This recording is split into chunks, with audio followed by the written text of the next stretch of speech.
आदाब, नमस्कार, अस्सलाम वालेकुम नाज़रीन। पल पल न्यूज़ के न्यूज़ रूम से मैं हूं आपके साथ नदीम अकरम। देश में कैसे भारतीय जनता पार्टी सांप्रदायिक माहौल दे करके रंग बिगाड़ने की कोशिश करती है, इसकी तस्वीरें खासतौर पर झारखंड के दुमका से सामने आई, जहां अंकिता की हत्या के आरोपी शाहरुख को जेल की सलाखों के पीछे भेज दिया। हालांकि जांच चल रही है, पर जांच से पहले ही शाहरुख को फांसी चढ़ा दो, शाहरुख को जिंदा जला दो या शाहरुख को मार डालो जैसे ऐलान होने लगे हैं। और ये ऐलान कोई और नहीं बल्कि महंत ने कर दिया है, जो कि महंत राजू दास खुल करके दुमका की घटना पर बोलते हुए नजर आए और शाहरुख की हत्या के लिए उकसाने के लिए 11 लाख रुपए देने का ऐलान कर रहे हैं।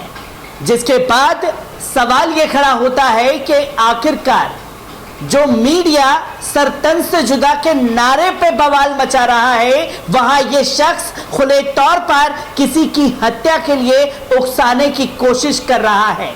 पहले महंत के बयान पर नजर डाल। झारखंड की एक सामान्य परिवार की रहने वाली अंकिता, जो पढ़ने में बहुत तेज थी, उसके मन में कुछ बनने की ललक थी, लेकिन नजर लग गया एक शाहरुख नाम का मुस्लिम युवक का, जिसने जबरदस्ती उसको निकाह करने की प्रयास किया। और जबरदस्ती इतना किया, जब उसने मना कर दिया तो पेट्रोल डालकर और आग लगा दिया घर में। और उसने जब एक दिन पहले अपने पिताजी को उसने शिकायत किया तो उसने कहा चलो कल बात करेंगे लोगों से, लेकिन रात में ही पेट्रोल डालकर आग लगा दिया गया और वो हॉस्पिटल में जूझते हुए मर गई। जब वो बयान दी तो वो बोली कि जैसे हम तरफ तरफ के मर रहे हो, वैसे उसको भी तरपा तरपा के मारा जाए। इसके नाते मैं महंत राजू दास या हिंदू संगठनों से अपील किया, आह्वान किया उन भाइयों से कि अंकिता जैसी हमारी बहन को न्याय नहीं मिल पा रहा है। इसके नाते अंकिता ने कही थी कि जैसे मैं तरफ के मर रही हूं, ऐसे उसको भी ऐसी सजा मिले। इसके नाते मैंने 11 लाख रुपए की घोषणा किया है कि जो शाहरुख के ऊपर पेट्रोल डालकर आग लगा के मारेगा, उसको 11 लाख मेरी तरफ से इनाम है। अयोध्या की घटना तत्काल की है। अभी 3 लड़कों की गिरफ्तारी हुई है। हमारी 2 बहनें रोज स्कूल जाया करती थी, उसको लगातार वो छेड़ता था, चीटाकसी करता था और कहता था तुम्हारे साथ हम निकाह करेंगे। आज गिरफ्तारी हुई है। तो ये पूरे देश में ऐसे प्लानिंग चल रही है। लाखों अंकिता, लाखों हमारी बहनें जिसके साथ ऐसी घटनाएं हो रही है। कुछ ही ऐसी बच्चियां हैं जो कह पा रही है। अब देखिए राजस्थान में हत्या कर दी गई, तो कितने दुर्भाग्य की बात है। इसके नाते हिंदुओं को अपील करते हैं कि इस विषय में सतर्क हो, तभी हमारी आपकी बहन बेटी बच सकती है। नहीं तो ऐसे लगातार लाखों शाहरुख हमारी बहन बेटियों का अपहरण करेंगे, इज्जत लूटेंगे, जबरदस्ती धर्मांतरण कराएंगे, धर्म परिवर्तन कराएंगे। अभी मामला गुजरात की है। गुजरात से एक बच्ची को भगाकर अंबेडकर नगर लाया गया, उसके साथ निकाह कर ली गई। वो एससी परिवार की है, उसकी मां दर दर की ठोकर खा रही है। इस पे कोई बोलने वाला नहीं है, उसके साथ कोई न्याय नहीं हो रहा है। तो इसके नाते हिंदू संगठनों से अपील है, 11 लाख का इनाम मेरी तरफ से है, जो भी उसको जिंदा पेट्रोल डालकर आग लगाएगा। क्योंकि हमारी बहन अंकिता ने कही है कि जो मेरे साथ हुआ है उसके साथ भी होना चाहिए, तो अंकिता के साथ न्याय होना चाहिए। इसके नाते हमने अपील किया है।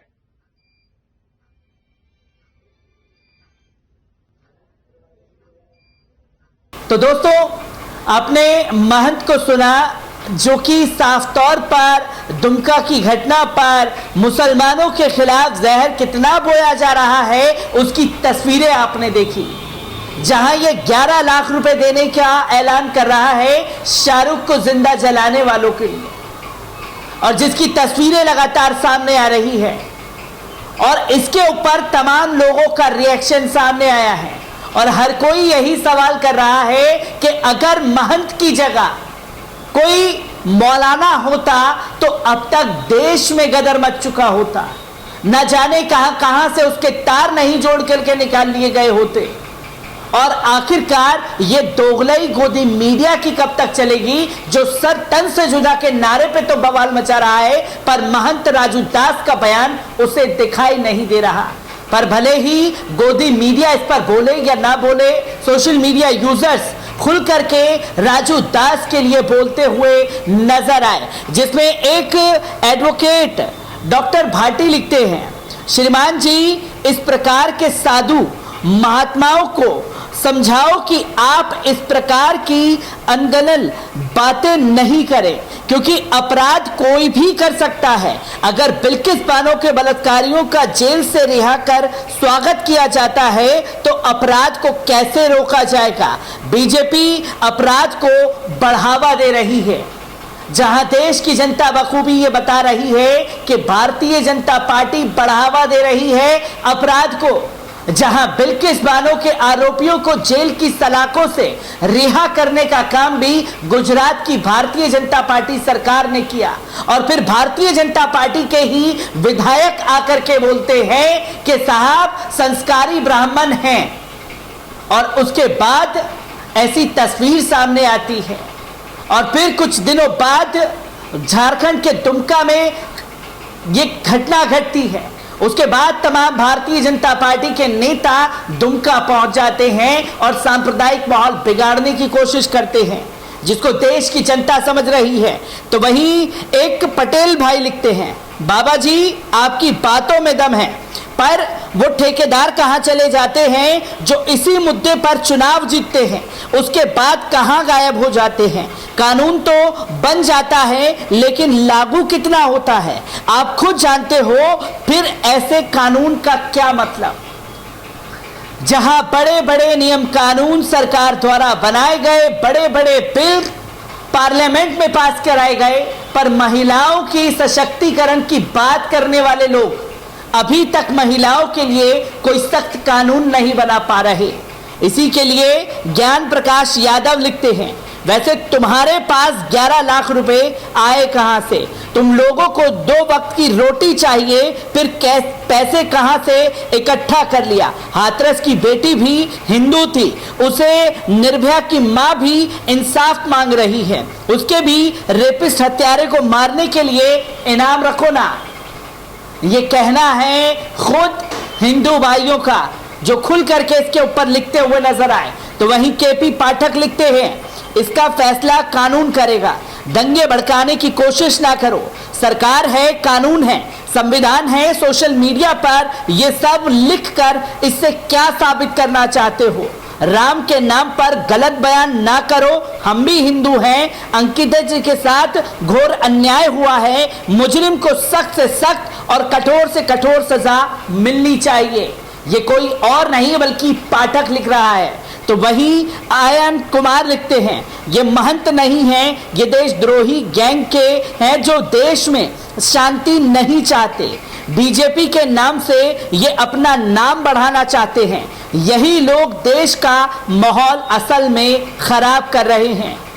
तो वही तमाम लोग ये कहते हैं कि इस महंत के पास 11 लाख रुपए कहां से आए, जो कि माहौल बिगाड़ने की कोशिश करता हुआ दिखाई देता है। और झारखंड सरकार अपने तरीके से जांच कर रही है, तो ऐसे में माहौल बिगाड़ने की क्यों कोशिश की जा रही है ऐसे महंतों द्वारा? और अगर ऐसे लोग माहौल खराब करने की कोशिश कर रहे हैं, किसी की भी हत्या करने का ऐलान कर रहे हैं, तो अब तक इन्हें गिरफ्तार क्यों नहीं किया गया? मैं ऐसे ही खबरों से आपको रूबरू कराता रहूंगा। दीजिए इजाजत, शुक्रिया।